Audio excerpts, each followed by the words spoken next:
And like you, I'm a note taker. So there we go. So the recording should be going good. And I just have to tell you, before we go, I have so many questions I want to ask you. This is your best. This is your best.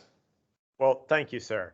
I've read other of your books, and honestly, it's just it's fantastic. I just love it.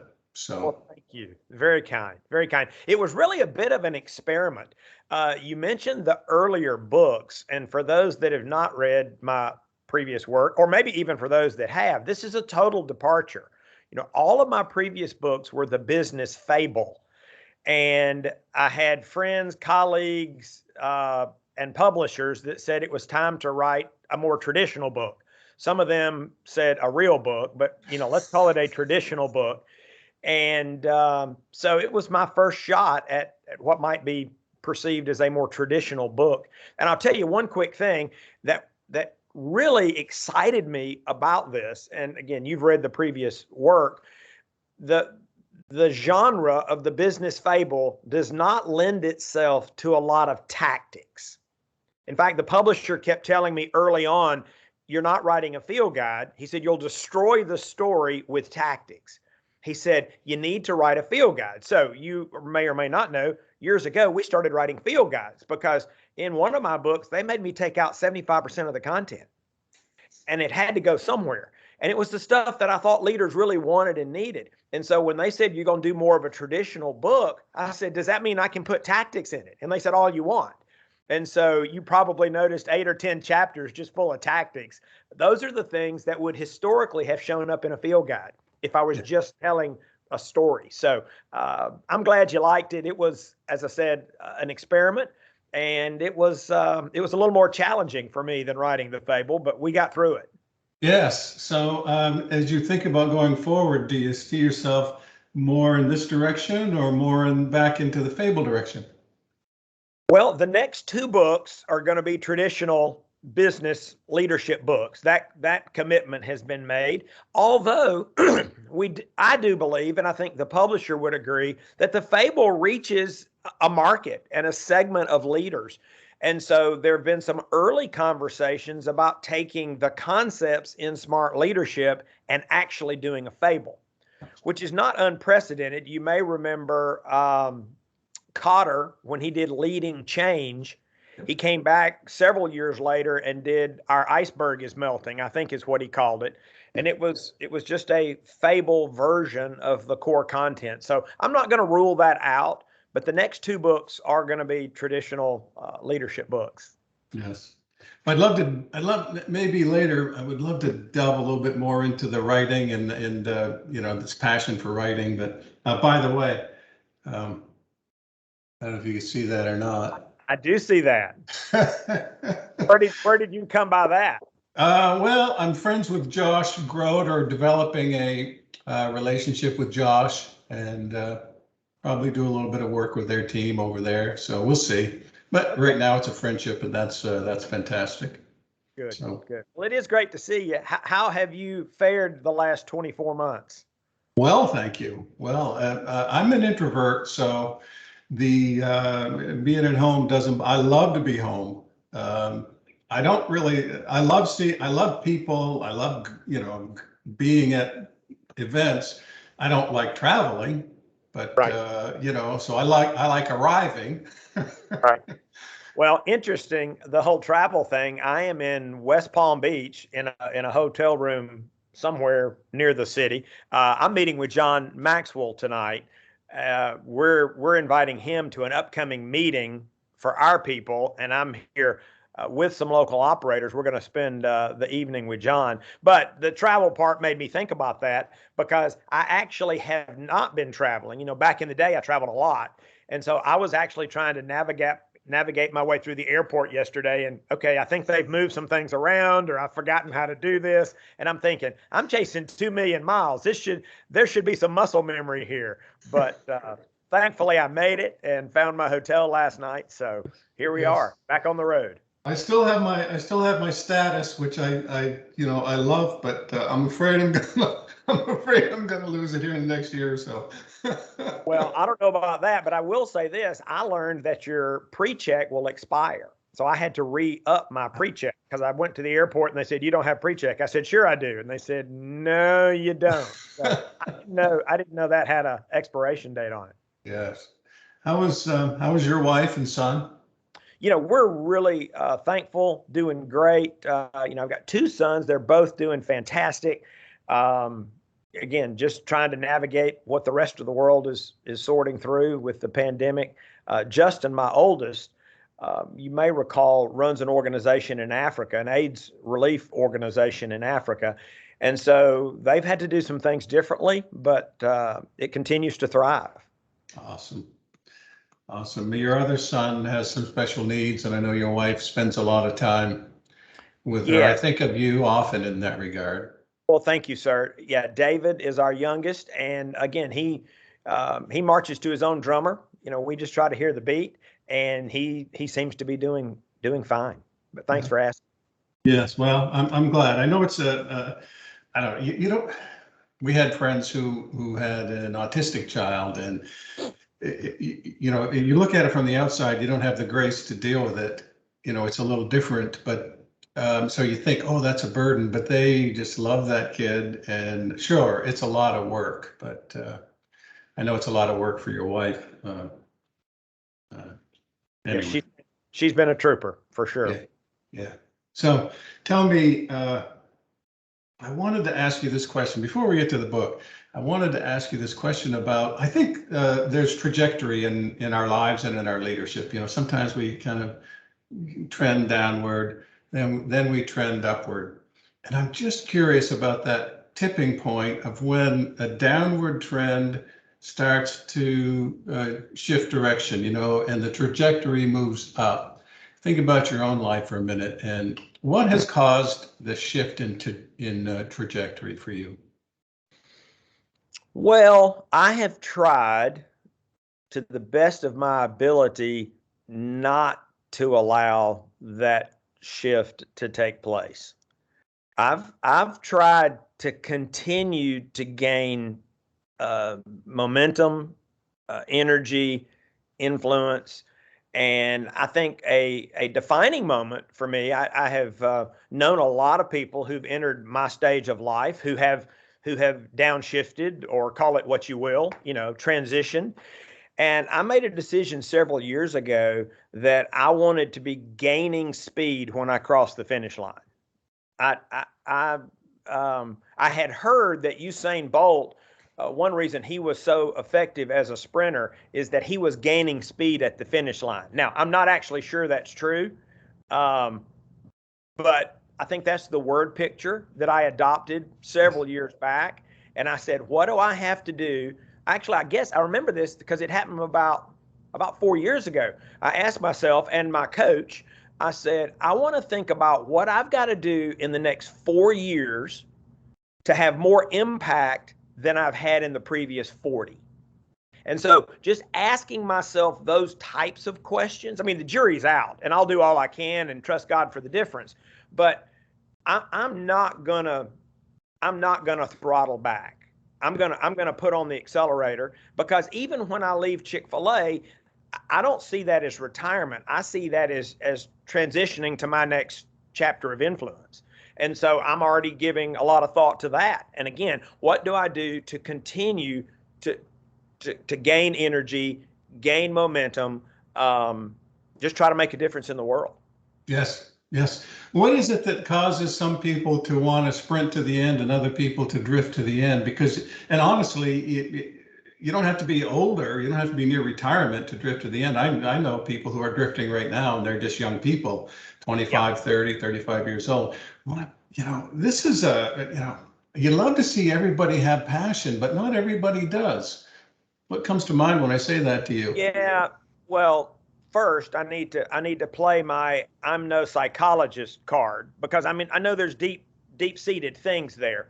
Um, Impressions from a chicken salesman. So let me frame it like that.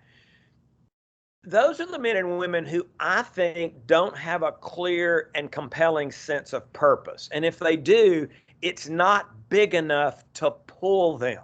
Hmm. If their purpose is to survive, or if their purpose is to, make it to the weekend, I don't think those are big enough ideas to give people energy. Um, I think, yeah, I think you got to have something bigger in mind. So Yes. that'd be my first thought.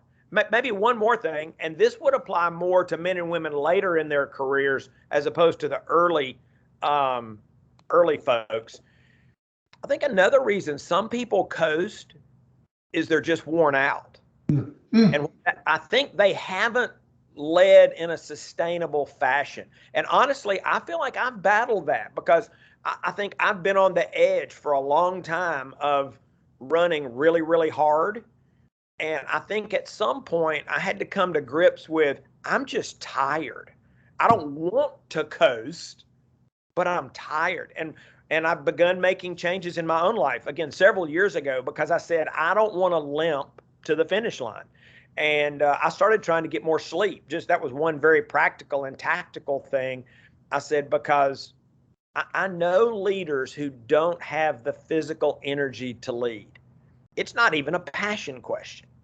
And so these are things I've tried to deal with in my own life so that I can keep running the race.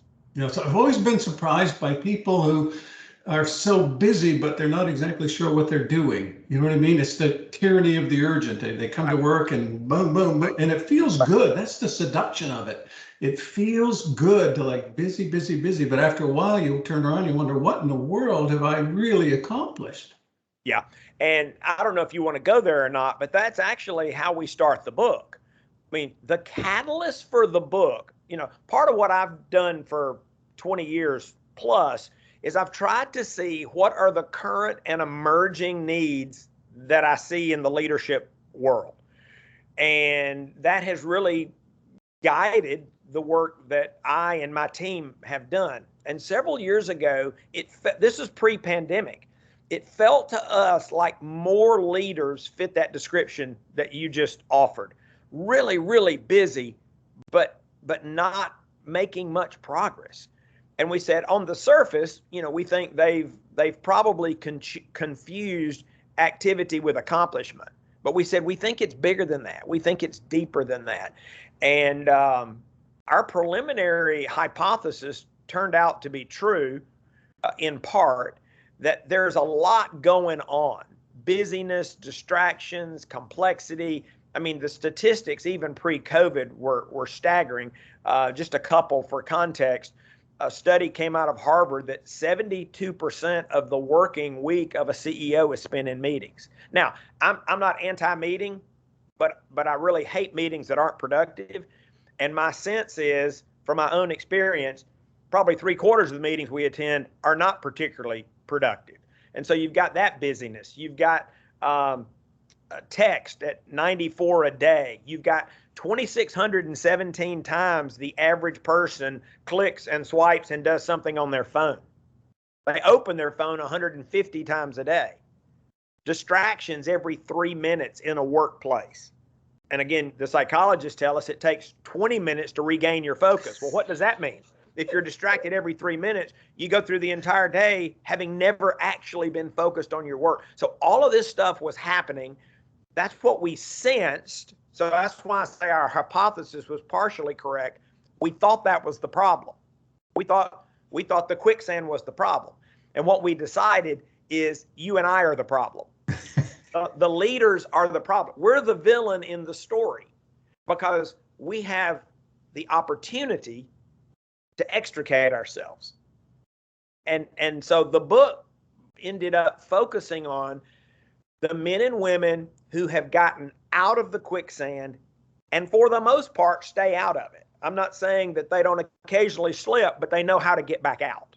And so that's what the book is about, because the quicksand is real. And I would argue that the pandemic focused our attention, might even have exacerbated the situation, but the quicksand was there before the pandemic. There's just a lot more of it right now. Yes. Yeah. I thought some of the metaphors were useful. By the way, thanks for sending me a signed copy. I love that.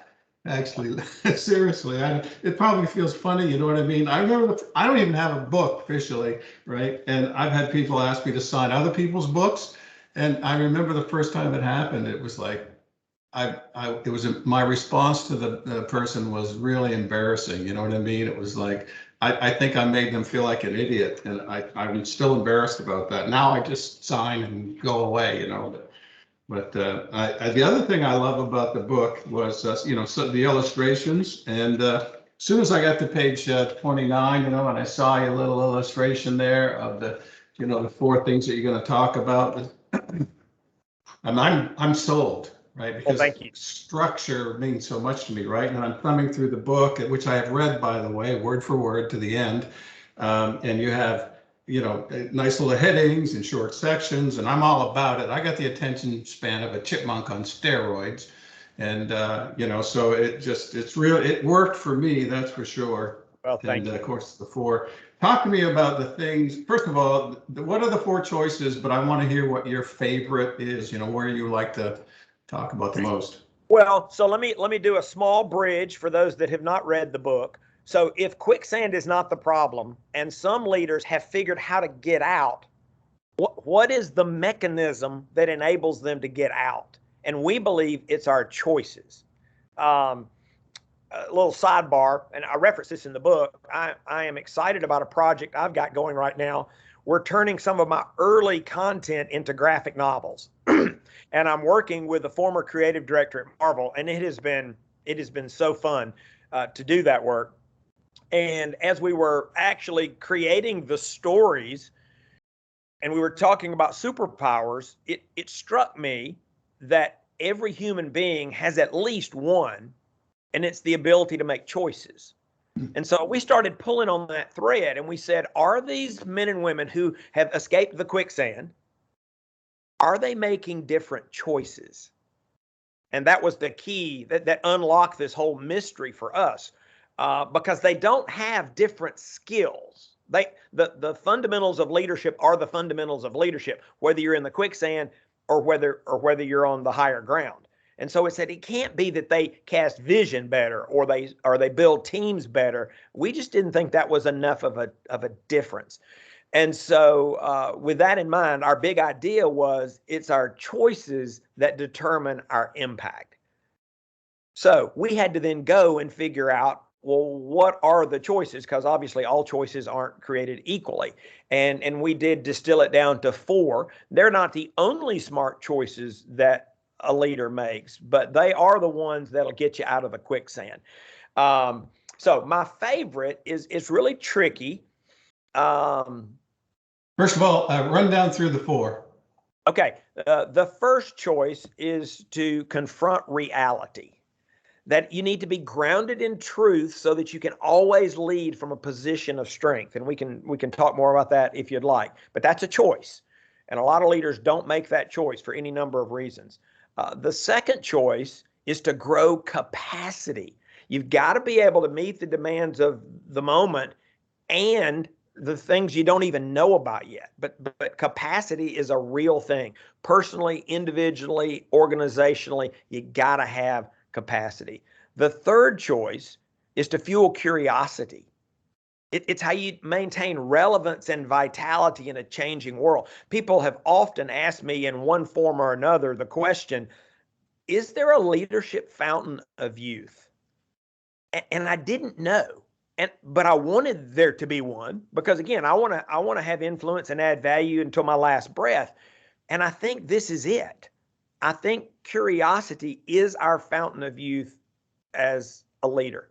I mean, I've said for decades that your capacity to grow determines your capacity to lead. So for me, it was kind of connecting the dots and going, okay, that I need to continue to make that choice, and would encourage leaders to do that as well. Before you get to number 4, the one of the things I loved about the book is that occasionally it tugged at my heart. It spoke not just to my head, but to my heart. And so, for example, I think it's on the curiosity one where it's like, how do you stay relevant is on I think it's on the curiosity. Is that right? It's about being and that is a way to communicate something that doesn't just speak to the heart, but speaks to aspiration. And I thought it was very well put. I just, it speaks to me and I loved it. So I wanted to say that to you. Very kind. Number 4. So the fourth choice, I think, is going to be surprising for some people. And that choice is to create change. That at the end of the day, leaders have to initiate change. It's our job. Change is not an inconvenience. It's our role, right? I mean, leaders are supposed to create positive, strategic, and sustainable change. That's actually what we're paid to do. But so many leaders, they might be grounded in reality to some extent. They might have capacity and perhaps they're curious. But if you don't pull the trigger and if you don't change things, you're going to stay in that quicksand. And so that fourth choice, again, might be the most blinding flash of the obvious. But I've talked to too many leaders over the years that know what needs to be done, and yet they've not done it. Right. You got to choose to create change. Because here's last thought, and then we'll go wherever you want to go. You can make these choices and you can escape the quicksand, but what so many leaders do, they take two other options. The first option is they just keep swimming in quicksand. And the problem with swimming in quicksand, there's several. One, it's exhausting and it's not sustainable as a result of that. But you're never going to add your highest value. You're never going to accomplish what you could have if you weren't encumbered by all of this stuff. And then the other option, unfortunately, is a lot of leaders just quit. They just give up. They just die. Now, they may not physically die, but their hopes and their dreams and their aspirations are extinguished because it's just too much. It's too heavy. I think that's part of what we're seeing right now with all these folks that are leaving the marketplace. Some of them are just saying, it's just too hard. It's not worth it. The great resignation, I think, is what some are calling it. And I'm sure there are many, many, many reasons, but I think some people are leaving because it's just too hard. Yes. And I'd like for leaders to find a way to make it easier. What's the one of the four that really sort of sings for you? Goodness gracious. Well, personally, I mean, that's tricky again as well.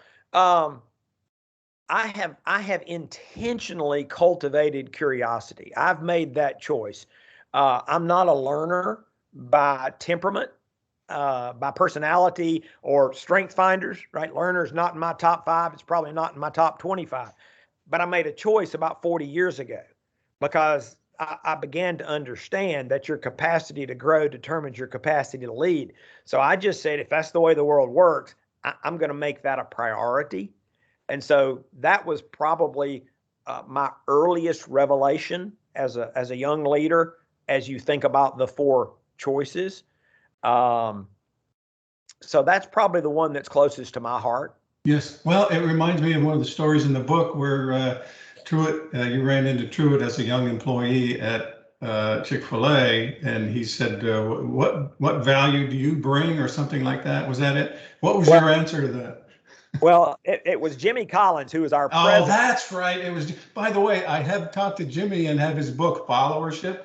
Yeah. It was a great conversation. So it was Jimmy. Sorry. Yeah. That's okay. Yeah, Jimmy just walked up to me and said, how do you add value around here? Which was a little shocking. And by the way, I had breakfast with Jimmy just recently, and I asked him if he remembered that conversation. He said, I've asked other people that question before. So it was like, he didn't deny it. So my memory was he just walked up, didn't say hi, didn't say hello, said, how do you add value around here? And I'm sitting there going, and I said, I asked challenging questions. And he said, keep it up. And he turned and walked away.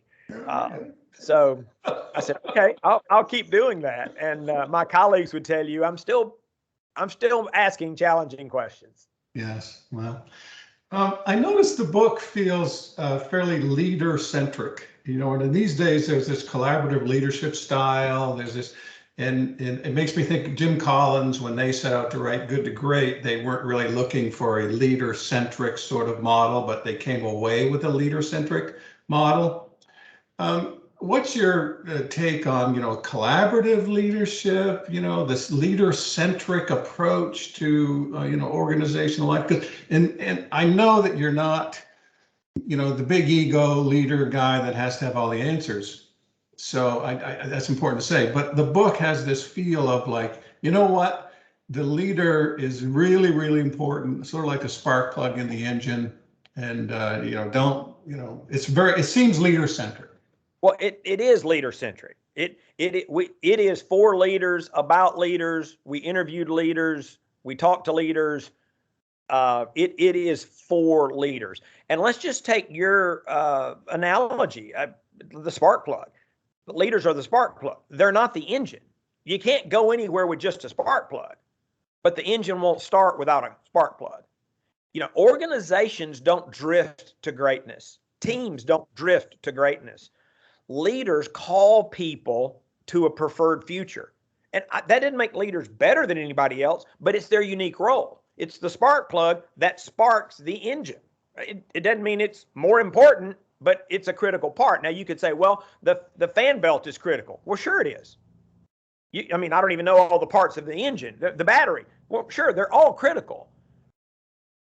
But if you don't have a leader saying, here's where we're going, here's what we're going to do, here's what we're going to try to accomplish, here's why it matters, you don't have the spark. There's a human tendency to pursue normality, and leaders have to get beyond that if they're going to lead well, because I think it's in us as well. I don't know a lot of people that love change, even leaders. I don't know a lot of leaders that love change, but they know change is their job and they're comfortable with change. Now, some, enjoy it more than others, but there are a lot of people. You pick your number. I'm guessing it's north of 90% of the people that would just assume things stay the same. Progress is always preceded by change. And leaders know that. I can't tell you, I've had individual conversations. I remember one woman walked into my office one day and she said, when are things going to quit changing around here? I said, when you're dead, or I'm not your boss, because we're going to keep changing things, because we want to accomplish more. We want to add more value. We want more influence, and progress is always preceded by change. And so, yeah, unapologetically, this book is for leaders, because if leaders are stuck in the quicksand, so is the organization, so is the team, right? Teams and organizations don't rise above their leaders, right? I mentioned I'm going to spend some time with John Maxwell tonight. He's been saying that for 30 years. Everything rises and falls on leadership. He's also been saying the leader is the lid. Well, if the leader's in quicksand, chances are really good everybody else is in quicksand. Sure. So, there's what gives you the right to determine the vision? There's this collaborative stuff, what gives you the right to determine the vision, Mr. Leader? Well, at the end of the day, it's part of the job. It's like, okay, what gives you the right to call the play, Mr. Offensive Coordinator on a football team? Well, it's my job, right? The organization has given that offensive coordinator the responsibility to do that. Organizations give leaders that responsibility. Now, I'll put an asterisk even on what you said. I'm not assuming I'm going to do that in a vacuum. I'm not assuming I'm going to do that in a silo. I'm not assuming I'm not going to do that without input. And I may bring any number of people into that decision process. But at the end of the day, the leader is accountable, and I would argue has to own that vision, regardless of the methodology he or she used to create it. You talked a lot about change, and there's a need for stability in organizational life. Performance really depends on stability. In other words, a system that's been working and continues to work. Then there's change, where you throw something in, and typically things will go down before they go up when you do that. people, you get real, you know what I mean? You're disrupting. What's the tension you feel between stability and change? I think it's a daily pressure for leaders. Ken Blanchard and I wrote about that 20 years ago in The Secret. We called it the heads up and heads down tension. You've actually got to be sure that the trains are running. Oh, and you've got to be sure to lay track so you can go to your future desired destinations. I mean, it is a constant and daily tension. And I'm actually working on a book right now on change, which will be out in 24, assuming all goes well. And we're exploring that tension because at some point you can overwhelm an organization and they can't process the change that is needed or desired by the leader. So it is a constant tension, which, by the way, is why I think you got to have different roles in an organization. And at its simplest form, again, okay, at the risk of oversimplifying, you need managers and leaders. Leaders are about creating change, and managers are about creating stability, and they work together. An organization that has no management will accomplish nothing, and an organization that has no leadership won't accomplish much either, right? You need both, and I think that's part of the dance. Now, just again, intellectual integrity kind of demands me to say, I don't know that I've ever met a pure leader or a pure manager. I think we're all a blend, but the men and women who want to control, you really don't want them as your point leader because you won't go anywhere. But the person that always just wants to create tomorrow, if they don't have some people around them to bring that stability, things they'll just blow up. They'll just blow up. Yeah. So you need both. You need both. That's a tough challenge. I think, what was the book? I don't know if it was Cotter who wrote the book about the meerkats. Do you remember I don't know if you read this one or not, but it's overmanaged, underled, or underled and overmanaged kind of tension between different groups. It's a fable. And I think it was Warren Bennis who said, that. Yeah, Warren said it. Yeah. So, and I think Drucker may have referenced it as well. On most things, Drucker is the source of the Nile, as far as I'm concerned. You can probably go back and figure out, oh yeah, he said that somewhere 50 years ago. Right. The whole strength-based, the whole strength-based movement. He's the guy that's saying you never perform out of weakness and all that kind of stuff. He did. You're number 16 with Chick-fil-A. Number 16 is what I did not know that, but it was in the book. You're the 16th employee of Chick-fil-A.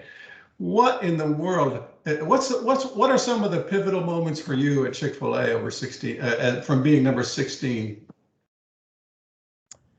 Wow, pivotal moments. Well, I've already referenced one, and thankfully it came early in my career when I was convinced that I needed to make a choice. I needed to make a decision about lifelong learning because I've already confessed that's not my temperament. That's not my bias. That's not my personality. I was a lousy student. My parents wished that I'd had that revelation earlier in life.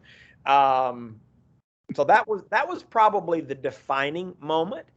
And then about just over 20 years ago, close to 25 years ago, when I was asked to try and help the organization accelerate leadership development.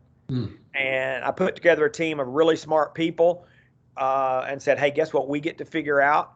And out of that came the work that became The Secret that Ken Blanchard and I wrote. And then I tell folks I was the accidental author because I had no aspirations to write. But after that first book, we saw that it might be a mechanism to serve leaders, and the organization has supported that. So those were a couple big moments for me. What are some of the keys to helping accelerate leadership development in an organization? Well, I'll give you a couple. I actually ended up writing a book on that. I didn't intend to, but I got so many questions that I wrote Leaders Made Here. And I'll just hit the highlights. First, you have to define it. We realized that we didn't have a common definition And I would say, even for your listeners, that if they all wrote down or sent you their definition of leadership, you would get thousands of different definitions. And they might all actually be true. 25 years ago, we discovered there were over 6,000 published definitions of leadership.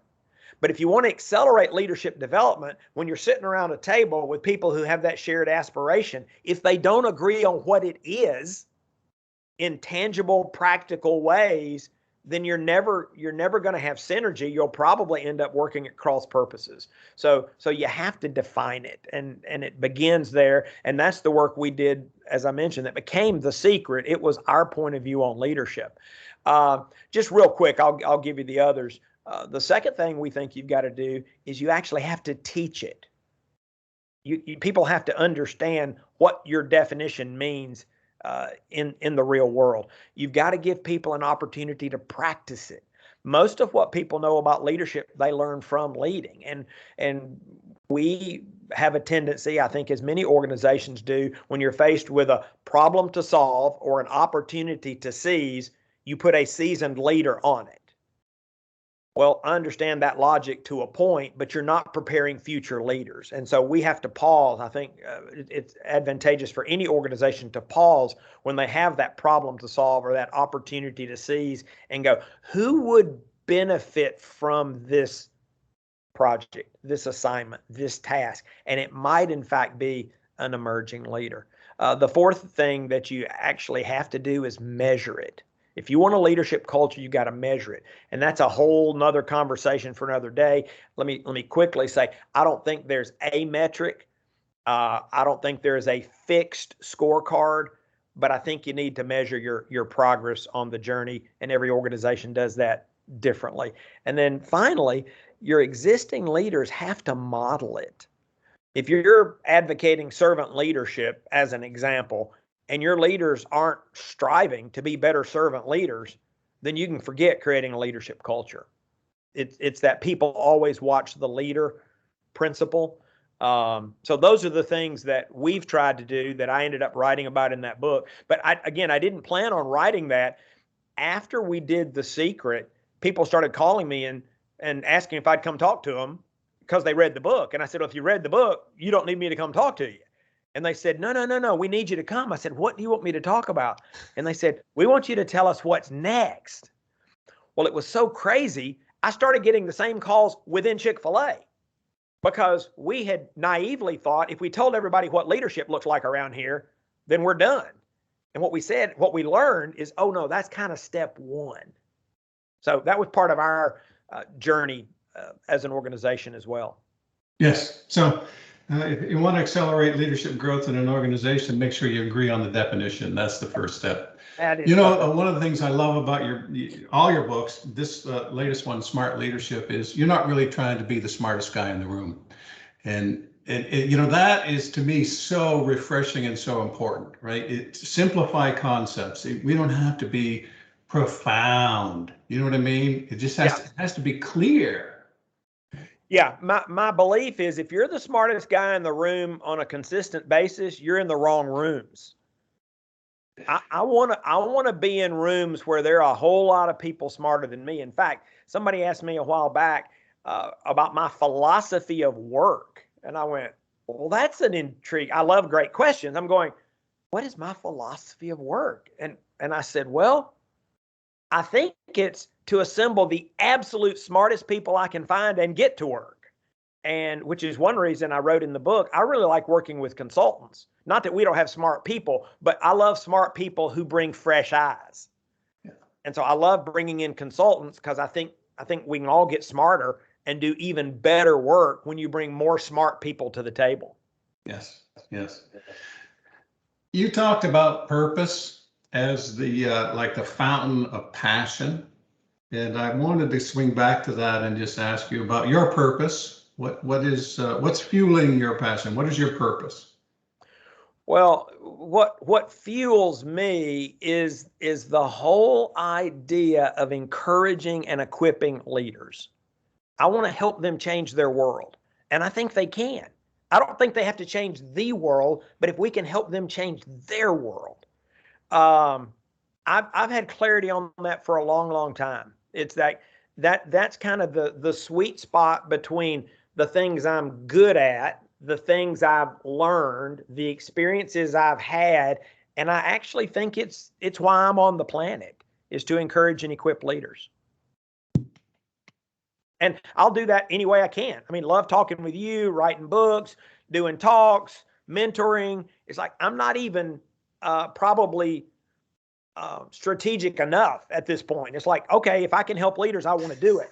Now, I am having conversations about, as I enter this next chapter of my career, it's like, what are the most strategic ways, right? Because I'm in the fourth quarter. I understand that, and I don't have time to waste. And so I will attempt to be more and more strategic as I move toward the end of the game. Yes, which really means saying no to a lot more and yes to the right things. And trying to figure out the difference. Yeah. What is the advice that you most frequently give? It's to commit to lifelong learning. I find a lot of leaders just, and it's not they have a bad heart. I think they get consumed by the quicksand. And the first thing they jettison is personal growth and development. It's like that. It feels extracurricular. It feels optional. I've literally had leaders tell me they don't have time to learn and grow. And I said, well, then you don't have time to lead. You know, I'm not even sure if I referenced this in the book or not. I think I did. Larry Miller wrote a book 30 years ago called Barbarians to Bureaucrats. If you've not read it, you need to find it. Great book.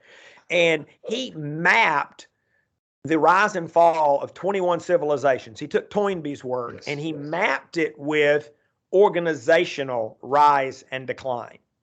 And what always stuck with me about all of the things that Larry came up with is one of the signs that you're in trouble is when leaders begin applying yesterday's answers to today's questions. Well, why would a leader do that? Again, probably many reasons, but one is they may not know any new answers. They may not know what the options are. They don't even know what's possible. I think one of the values that I've tried to bring to some of the cross-functional teams that I've served on and some of the nonprofits that I've served and some extracurricular things is I ask people to consider what others are doing. Not to copy them, but to expand our world.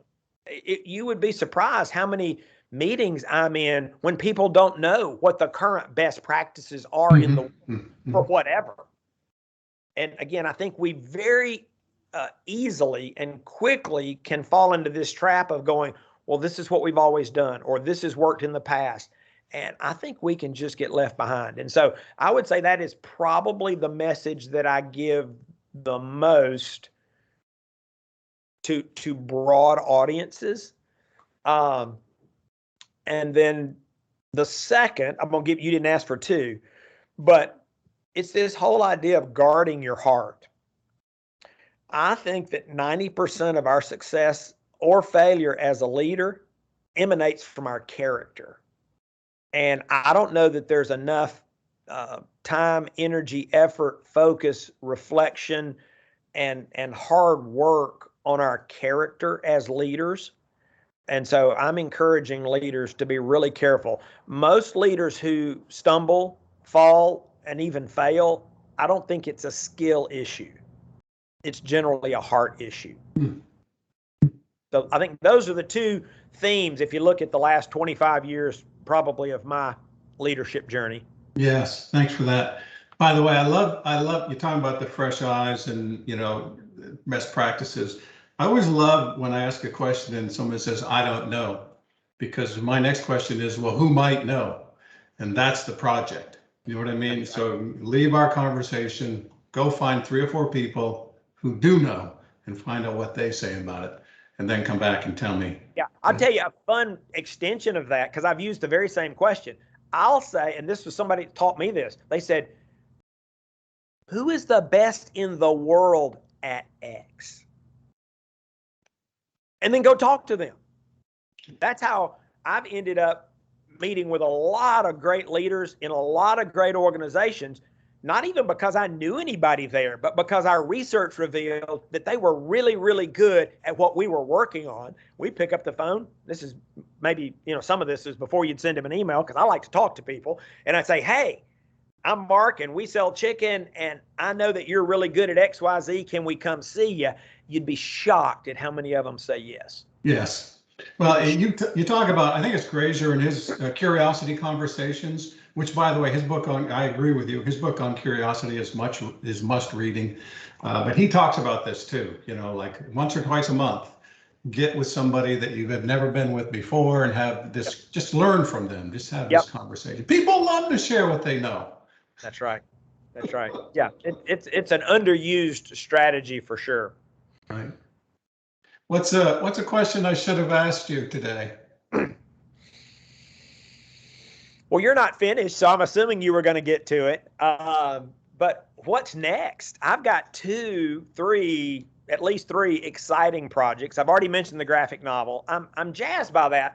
I'm not like into graphic novels. I'm learning a lot. However, there's a huge population that really loves a graphic novel, and not just for entertainment. So I'm hoping that'll help us reach maybe a different segment of leaders, maybe younger, maybe not. But so we're excited about that. I've got a project on culture that we're working on, and we have surveyed or interviewed over 5,000 leaders in 10 countries on the topic of organizational culture. Pretty jazzed about that. Again, if all goes well, that will be out in March of 23. And then I mentioned the book on change, which we're working on that now. The research team is assembled. I've got a meeting with them today, and that should be ready in 24. So a lot of fun stuff on the horizon. Just trying to help leaders change their world. Yeah. Good for you. Good for you. Talk to me about advice that you might have for me. Advice for you. Well, I know you, so I don't know. I would say to go back and be sure you're making the smart choices. Now, I'm not saying you and I or anybody else watching this doesn't need to lead and learn how. And you got to understand the fundamentals of leadership. And I've already said how important character is. But I know too many leaders who have the character and the skills who are struggling. This book is not to teach you to lead. I got other books for that. This book is not to help you shore up your leadership character. I got other writing on that. This book is, if you have the right character, the right heart, and you know how to lead, but you're struggling, I say go back and look at the 4 smart choices. They will liberate you. They will get you to higher ground. And so that's my advice to you. My assumption is you're making those choices, but I think they're choices that we make continuously. I don't think we make these choices and say, check, done that, check, done that. I think these are choices that we have to make, I would say daily, but it's probably more frequent than that. Mm-hmm. It's more frequent than that. Am I going to confront reality on this next phone call? Not just generically, yeah, I'm making a commitment to that, right? Am I going to do things today to grow my capacity when I make decisions about my calendar? Am I going to grow capacity today when I decide what I'm going to eat and how much I'm going to sleep tonight? So they're ongoing decisions. So I think my advice to you and the folks watching this is, yes, you have to be able to lead, and your heart's got to be right. If your heart's not right, nobody cares about your skills. But assuming that, these 4 choices, visit them often, and it'll get you to higher ground. Yes. So when you said that, right, so I know in the book where the little graph is, and then, and it comes back all through the book. But when you said that, I looked at the 4 choices and I realized I feel like I'm pretty good at 2 of them. And then there are the other 2 that I probably should think more about. You know what I mean? Curiosity is my favorite thing in the world, so, I just want to stay there, right? That's where I want to play in that sandbox. You can't stay there. You can't stay there. Yeah. Yeah. Hey, to what end? To what end? Right? Yes, Curiosity to what end? absolutely. Now, curiosity could be your hobby and it could be your recreation and it could be your escape. But as a leader, you still have to make the other choices. Yes. Well, I wish you well, Mark. I was looking forward to our conversation. Love what you're doing. I've read several of your books, and this one is your best for me, and I don't mean to say the other ones aren't good. I always, people tell me, hey, that's the best thing you've ever written. And I'm a little disappointed when they say that. But this smart leadership is awesome. Loved reading it, and thanks for sending it over. And listen, if I can serve you, let me know. And any of your viewers, let me give my cell number because some of them are going to have a question. My cell number is 678-612-8441, and they can call or text. I love getting questions, and if I can serve them, certainly I'd like to do that. All right. Well, thank you so much, and have a great rest. Hey, I'm mad about you being in West Palm. I've been there for a long time, and it's gorgeous there, so I'm mad about it. Well, don't be mad. I mean, I'm only going to be here 24 hours, and I've got 8 hours of meetings today. So don't. You probably are better off than I am today. Okay. Take care. Take care. Bye-bye.